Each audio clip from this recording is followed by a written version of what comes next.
Hello. Hi, and welcome to the ALN ALO radio show. Today is Wednesday, October 30th. It's 5:36 p.m.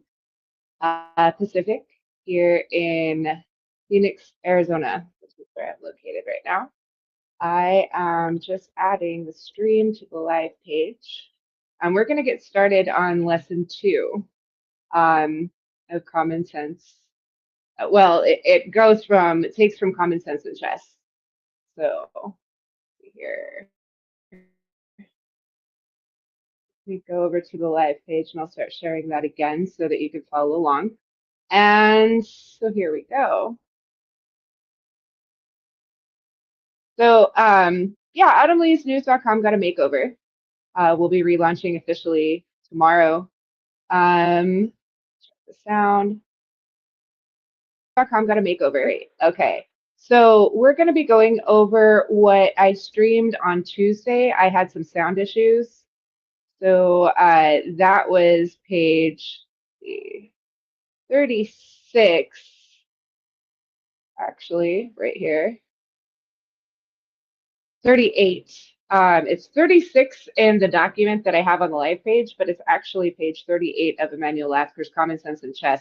That's the homework. We're going over those pages, Evan's Gambit. So I have a presentation that I'm going to add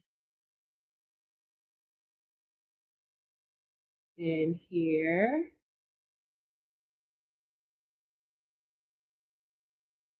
So the homework up to lesson 2 was to read pages 1 through 40 of Common Sense in Chess, which is on the live page.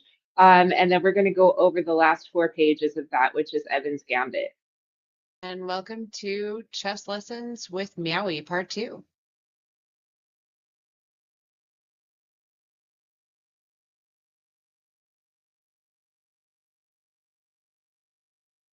Today, we'll cover Lasker's Rules of Chess, the Giuoco piano game for white, Evan's Gambit, an aggressive variation of the Giuoco piano for white. For black, the 2 primary defenses to the Giuoco piano will be covered, the 2 knights defense, which is more aggressive, and the Hungarian defense, which is more solid. Lastly, we will talk about what the rook role is and what forks are in chess.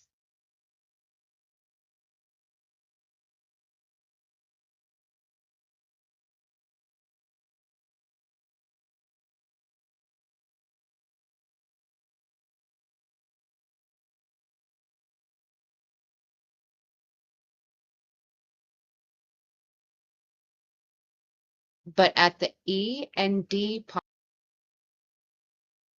do not move any pawn.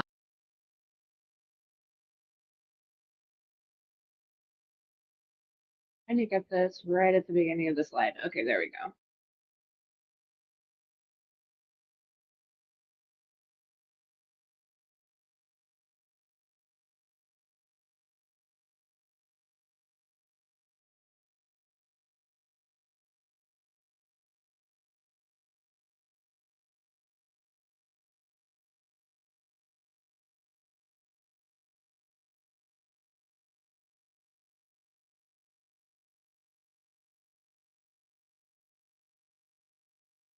Giuoco. That's how you pronounce it, Giuoco. I have videos in the presentation, so they're not playing through. So I'm gonna. these are Lasker's rules for chess. Do not move any pawns in the opening of the game, but at the E and D pawns. So on the E file and the D file.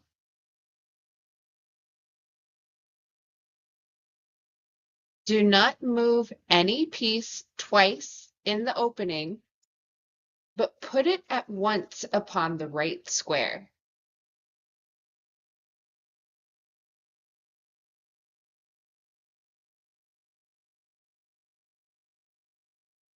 Bring out your knights before developing the bishops.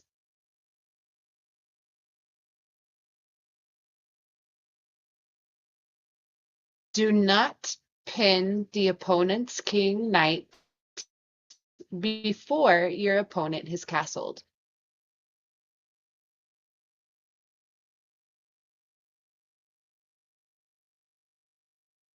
Rapidly mobilize your forces in the beginning.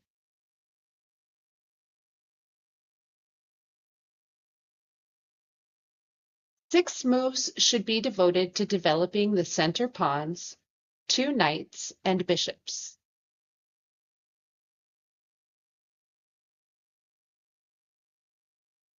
Castling should be done within the first 6 moves. I'm going to screenshot this. And finally, if you see a good move, look for a better one.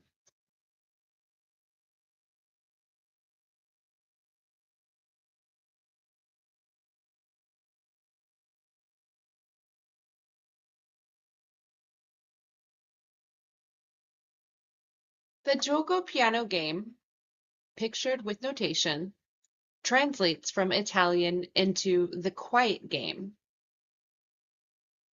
The gioco piano follows 3 main pillars of a good opening strategy. 1, it controls the center and opens the diagonals for both the kingside bishop and the queen. 2, it protects the king. By move 4, white is already set up to castle. Finally, it develops pieces quickly. White moves the kingside pieces to their best squares prior to castling.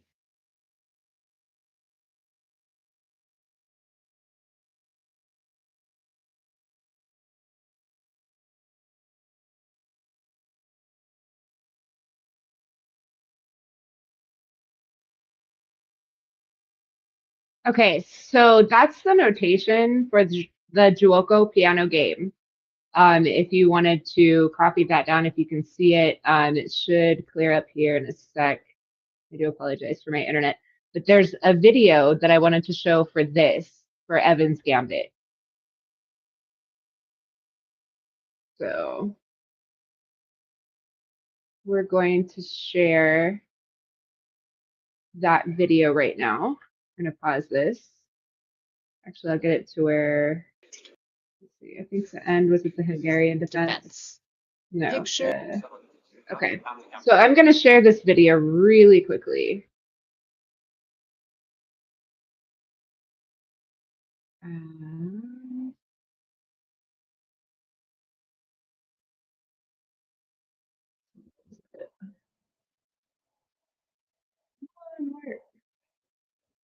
Here we go. Oh, weird. Cancel. Pull it up over here in Chrome.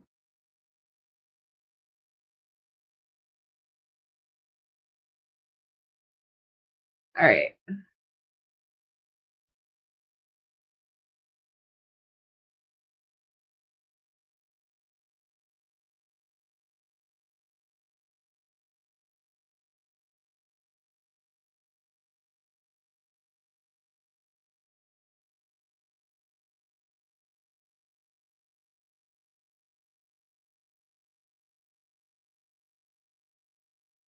I don't know why this is not working, but it's not adding it.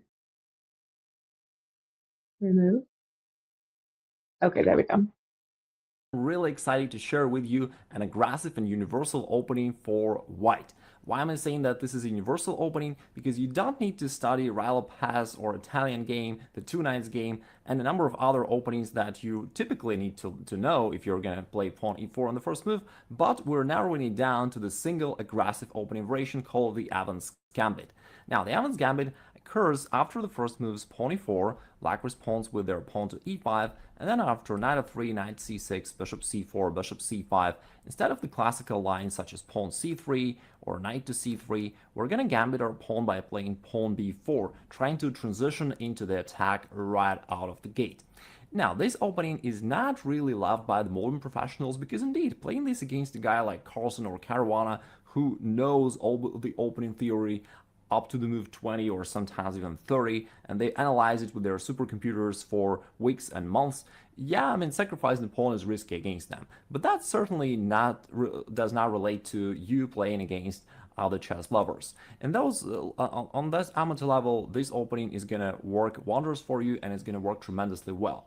In fact, even Kasparov used it against Anand and won in a classical game, so it's definitely one of the most underrated openings, and it's simple to learn. You'll be equipped with everything that you need to know about this right after watching this video. Now, before we dive into variations, let me also share just a little bit of the general theory about this, the general planning, and why do you want to sacrifice a pawn here on b4. Basically, this is a decoy. You want one of the black's pieces, whether the knight or bishop, it doesn't matter, to get there on b4. And as soon as that happens, again, it doesn't matter if they capture by the knight or bishop, you're going to play pawn c3. And you do this with a tempo, because now the black is forced to lose the time to move this bishop back. And as the bishop moves back somewhere, usually it's played either to a5 or c5, doesn't really matter. Then you also have another extra tempo for pushing the pawn to d4, which gives you a nice pawns in the center. Also, you start attacking right away. The pawn is hitting the bishop over there. It's also ready to be pushed forward and attack the knight possibly. In addition to that, you're also having a lot of open lines and diagonals. Your bishop from c4 is already targeting this pawn on f7, which is the weakest pawn and the weakest square in the black's position in the close proximity to the black king. Also, your knight is ready to jump somewhere there and to join the attack. Maybe your bishop from c1 can go over there to g5 and start attacking the queen. Overall, you're going to finish your development quickly and start putting pressure on black. And you get all these nice attacks just for the cost of one little pawn. So the risk isn't that huge. Therefore, in the good case scenario, you just crush your opponent with a beautiful attack. But even in the worst case scenario, if your attack fails, you're still having some compensation and an active game for the cost of one pawn, which is not too bad either. Now, let me address one of the main questions perhaps that you have. What does computer and statistics shows about this? Maybe it's just an incorrect opening overall. Now we're shifting to the database with games so that we can see how it works out in reality. Here in the right corner, you can see the statistics, the number of games played, and the most played move is usually at the top. No, it's not usually, it's always at the top here. So the most played move by black is pawn e5 indeed, which is quite expected. We're going knight f3. By far, pretty much everybody responds knight to c6. And now we play bishop c4. Again, the most usual response of black is bishop c5. And here, instead of all the classical moves, we're going for the Evans Gambit pawn b4. Now, they usually capture here. Again, pretty much always they do that. Now we play pawn c3. The bishop comes back to either a5 or c5, and we're going to analyze both of these moves. Let's say they're going back to a5. The main move is d4, and it's a good move, but I suggest that you actually just cancel for simplicity. And after you cancel, you're then ready to push this pawn to d4 with no problems on the next move. Again, the top choice of black is the move knight f6. It's just natural. They're trying to develop and hide their king to safety. Now it's time for you to do something, because you do not want them to just finish their development comfortably. You want to put pressure on black, start attacking right off the way, and use the fact that you're ahead in development. So we play pawn d4 first, challenging black in the center, attacking this pawn on e5. And usually, as you can see here, again, the majority of players will take here on d4, and now they're still hoping to castle, and therefore, in order to prevent this from happening, we're going to play the move bishop a3. Not the top choice, as you can see, so you will catch lots of your opponents off guard. Now, the purpose of this move is that we're now controlling the f8 square, and therefore the black's king cannot run away that easily into safety. They'll usually try to play pawn d6 to block this diagonal and still saying, hey, I'm going to castle anyway, but then you play pawn e5, breaking through in the center. One of the key motifs here in this gambit is to open up the files and to start your attack against the centralized king. Okay, I'm going to pause it there. It's about a 20-minute video. It is included in the original presentation, but the sound got messed up, so I wasn't able to really share it like I wanted to. I'm going to link to this on my x.com profile. So if you want to watch the rest of it, it's going over Evans Gambit, which is basically what I wanted to go over in lesson 2. So I'm going to, because that's the new assignment for this one, this particular chess lesson. So there we go. So this is Evans Gambit. This is actually a visual of Evans Gambit included in Emanuel Lasker's Common Sense in Chess, which can be found on the live page. If you click go to autumnleesnews.com, click on the live page, and then if you scroll down underneath the chess heading, the actual book is there. It's not going to show on mobile. It might, depending on what kind of mobile phone you have. But this is the book that I'm getting it from. Common Sense in Chess by Emanuel Lasker.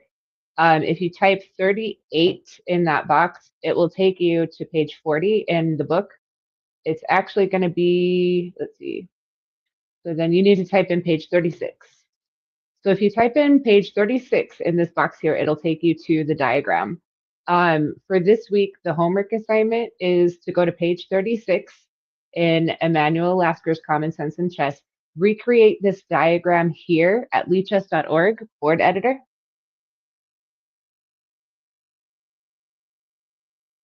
Go to the board editor, you go to tools, click on board editor, and it's right there.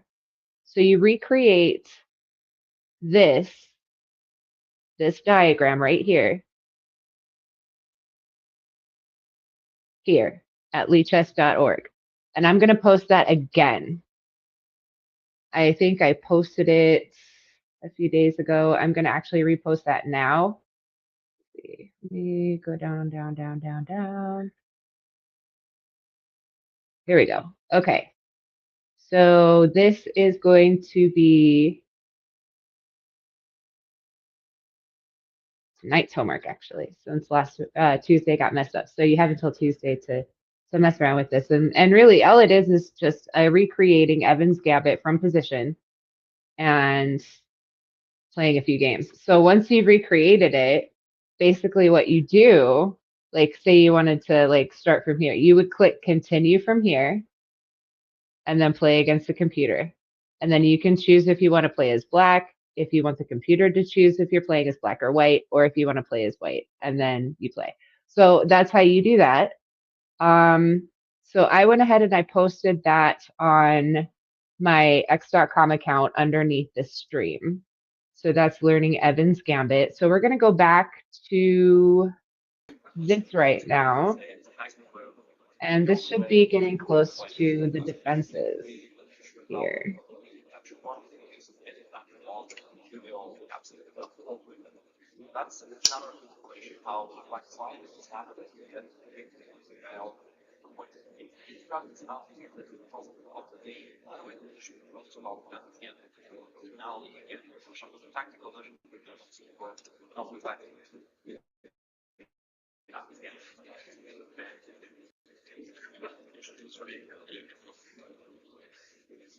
Give it another minute and that slide should go to the next one. Exactly where it is on there.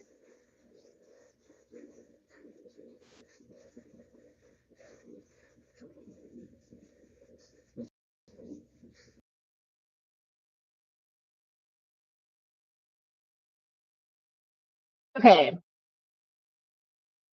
So let's try this again. Remove. My presentation completely blanked out. Okay, so we'll just do some videos then, and I'll try to make another video of that presentation. But yeah, right now I'm going to show you, it's the two knights defense. Let's see, let's do that.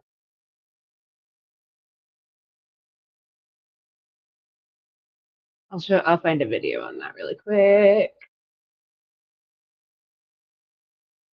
There we go. Okay. Move.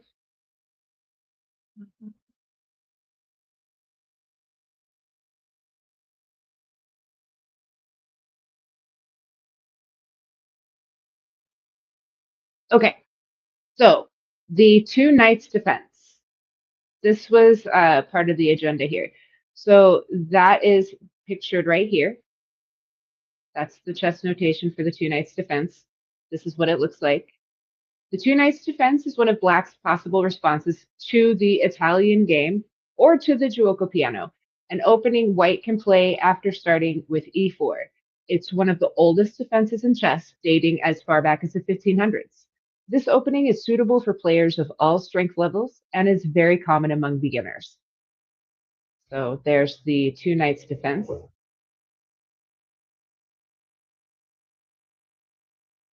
And let's do Hungarian defense, because that was the other one.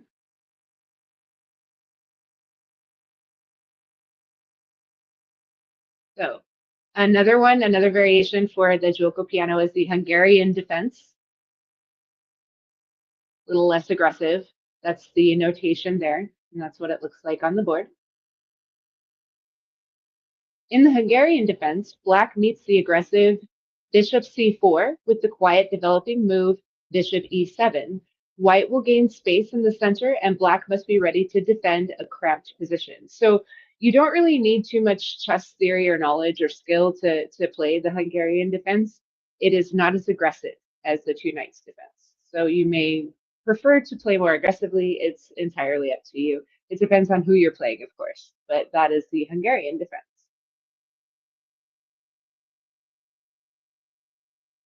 And again, I have a presentation that I'll upload and do another video. That one got messed up because I had videos included in it. So next is the rook roll. I'm going to show that one right now. Let's go ahead and add.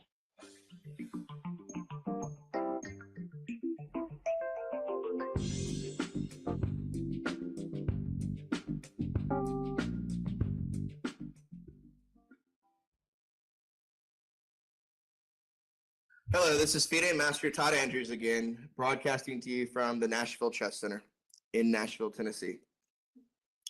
In this video, we are going to take the first steps at learning how to checkmate our opponent.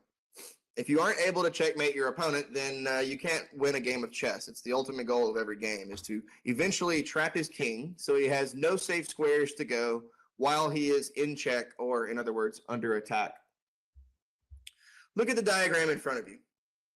You can notice that the black only has the lone king. He doesn't have any other pieces on the board. So if you're just learning how to play, if you watched our previous video. Let me make sure you can hear this. Sorry, I always forget. Sometimes I have sound issues.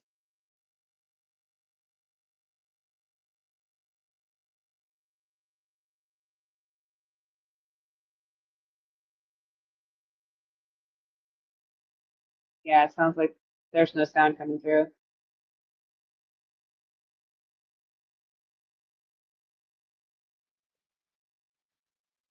Okay, so instead of the videos at this point, what I'll do is, this is a rook roller, checkmate, right here. Okay, so this mate is considered to be the easiest mate. The rook roller is like stepping. One rook steps up a rank and the other steps up a rank above that. So this is an example of what that looks like. Let's actually go all the way back to the beginning. So, okay, let me scroll down just a little bit here. So right here, actually, I just want the one diagram. Okay, so right here, do you see the two rooks? Those are the two rooks here. This is the king that's losing. We're going to checkmate this king with these two rooks by cornering that king using the rooks.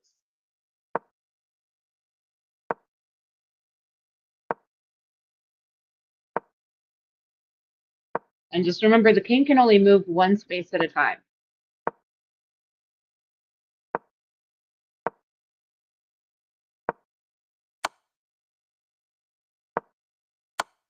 And that's checkmate. That's a rook roller checkmate right there. So we'll do that one more time.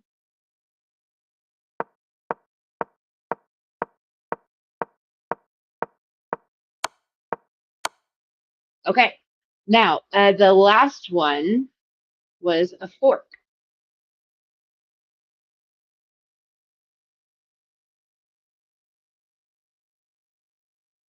And I'm getting this from chess.com. So a fork in chess. Forks are very useful when you want to enjoy a delicious meal. In a chess game, they're also a handy tool for munching your opponent's pieces. Learn everything about this tactic and how you can use it to win more matches. So what is a fork in chess? A fork is a basic chess tactic that consists of a single piece attacking two or more chess pieces at the same time. The attacking piece is known as the forking piece, while the attacked troops are known as the forked pieces. Now, in this this diagram, it says the pawn attacks the bishop and the knight at the same time. We're going to watch that happen again. Watch this pawn. See how it's attacking that knight and that bishop at the same time. That is a fork. What that means is since that pawn is threatening both of those pieces, Black is guaranteed to lose a piece because he can only move one piece at a time. So that is a fork in chess. And that pretty much wraps it up for chess today. Again, your assignment for the evening, go back here. The original assignment was, where was that here? To read pages 1 through 40 of Common Sense in Chess by Emanuel Lasker. You can find that on the live page at autumnleafsnews.com. Then, if you type 36 into that box, that's going to take you to a diagram of Evans' Gambit. It's included in lecture number 4. So there's a diagram right there of Evans' Gambit. Recreate that. And actually, you know what? I'm going to put that here because this will help you too. So this is also a recreation of Giuoco Piano game Evans' Gambit, which is basically what we're learning. So recreate that at the Lichess chessboard.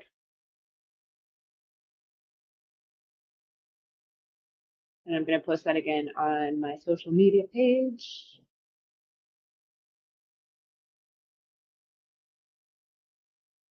I'm posting it right underneath the homework.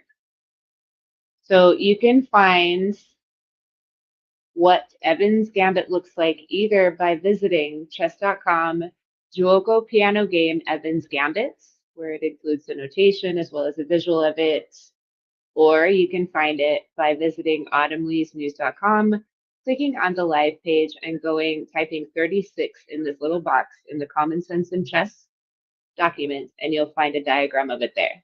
So either way is the same. And this is what Evans' Gambit looks like when it's played.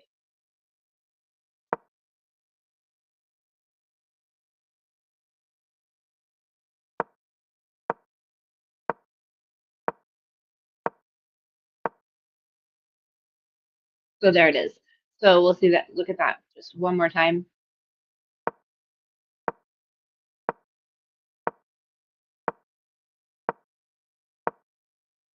So that is the Giuoco Piano game Evans' Gambit.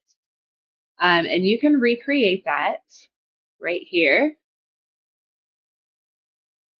Go to lichess.org, go to Tools, go to Board Editor, and you can recreate Evans' Gambit here. And once you have, click on Continue from here, play against the computer, and you can either play as Black against the Evans' Gambit, you can let the computer choose for you, or you can play as White. Then you could play against the computer. So that's all I have for tonight. Thanks for tuning in. I will see you tomorrow at 6 p.m. Tomorrow at 6 p.m. is the Big Blackula and the Thin Veil event, and I'm super excited for it. I hope you are too. So I will see you then.